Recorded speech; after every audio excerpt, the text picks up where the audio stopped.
The Gospel of Matthew. The anger that kills. Matthew 5:20-26. Introduction. 1. In his Sermon on the Mount, Jesus challenges us to attain to a high level of righteousness. A. To exceed the righteousness of the scribes and Pharisees. Matthew 5:20. B. He illustrates what is meant through a series on contrasts. 1. Between what they had heard from those of old. 2. And what he was now declaring to them. 2.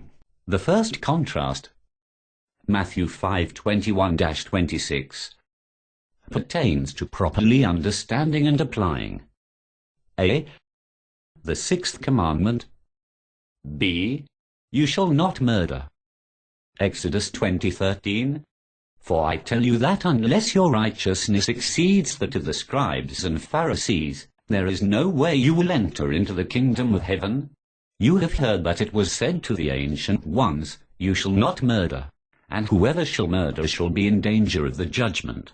But I tell you that everyone who is angry with his brother without a cause shall be in danger of the judgment. And whoever shall say to his brother, Raca, shall be in danger of the council. And whoever shall say, You fool, shall be in danger of the fire of Gehenna. Matthew 5:20-22. If therefore you are offering your gift at the altar, and there remember that your brother has anything against you, leave your gift there before the altar, and go your way. First be reconciled to your brother, and then come and offer your gift.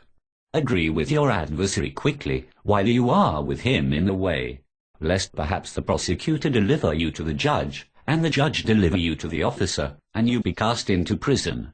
Most assuredly I tell you, you shall by no means get out of there, until you have paid the last penny. Matthew 5:23-26. 1. The traditional interpretation and application. A. Note that I said traditional. 1. Jesus is responding to traditional interpretations of the law, not the law itself. A. What had been taught by the traditions of the elders. Matthew 15:2. B. Note his preparatory remarks. You have heard that it was said. C. Referring to oral traditions rather than the written law. 2. Which traditions had likely been accepted by the scribes and Pharisees. B. The traditional interpretation and application. 1. Is seen in the phrase whoever murders will be in danger of the judgment. 2. The term judgment likely refers to the local courts of their day. 3. This interpretation may sound fine, but evidently did not go far enough in how the law should have been interpreted and applied. A. Was the law only concerned about the actual act of murder? B. Should the disciples of Jesus also limit their concern to actual acts of murder? 2. The teaching of Jesus. A. Jesus pronounced judgment on anger. 1. As found in Matthew 5:22. A. One angry without a cause should be in danger of the judgment. 1. The local courts through Palestine. 2. Which were normally reserved for common criminals. B. One who calls his brother Raca, stupid, empty-headed should be in danger of the council. 1. The Sanhedrin Council. 2. Which was the high court normally reserved for special criminals. C. One who says you fool would be in danger of hellfire. 1. Gehenna. 2. The place of everlasting torment. Mark 9:43-48. The judgment normally accorded to murderers, Jesus deemed worthy of those whose anger led to just verbal abuse. 2. Jesus' teaching was in harmony with the law regarding anger. Proverbs 6:16-19. A. Hands that shed innocent blood murder are an abomination to the Lord. B. So also a heart that devises wicked plans and one who sows discord among brethren due to anger. This being true, the law should have been interpreted and applied accordingly. 3. Thus the traditional interpretation and application of the law fell far short. A. The righteousness of the scribes and Pharisees only condemned murderers when those with hateful emotions were just as guilty. B. While the righteousness of the kingdom would be in harmony with the original intent of the law. 1. The law taught to forsake wrath and anger. Psalms 37:8. 2. So does the righteousness of the kingdom. Galatians 5:19-21. Ephesians 4:31. B.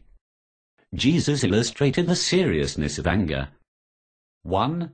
We should not try to worship God when we are at odds with a brother. Matthew 5:23-24. A. Repair strained relationships with a brother before worshipping God. B. Just as a husband must treat his wife with understanding if he desires to have his prayers heard. 1 Peter 3:7. Wrong emotions toward others can kill our relationship with God. 2. We should be quick to make amends lest uncontrolled anger cause us to wind up in court, possibly prison. Matthew 5:25-26. A. Many hotheads let anger prompt them to do things that send them to prison. B. But note how those in the kingdom are to act. Romans 12:18-21. Wrong emotions can murder our relationships with man as well. Conclusion. 1. In his first contrast between the righteousness of the kingdom and the traditional treatment of the law, Jesus A. declared that the ancients did not go far enough in applying the law. B. illustrated how it should be applied by those seeking to surpass the righteousness of the scribes and Pharisees. The righteousness of the kingdom is actually in harmony with the law. 2. Jesus also reminds us that there is the anger that kills. A. Improper anger toward our fellow man can kill our relationship with God. B. It can murder our relationships with our fellow man, and ruin our lives in the process. One does not have to be guilty of actual murder to do this. Thus Jesus calls upon us to deal with the anger that often leads to murder, if we desire to truly be his disciples. This requires that we be born again. John 3:5, 1 Peter 1:22-23. The end. The Gospel of Matthew. The anger that kills. Matthew 5:20-26.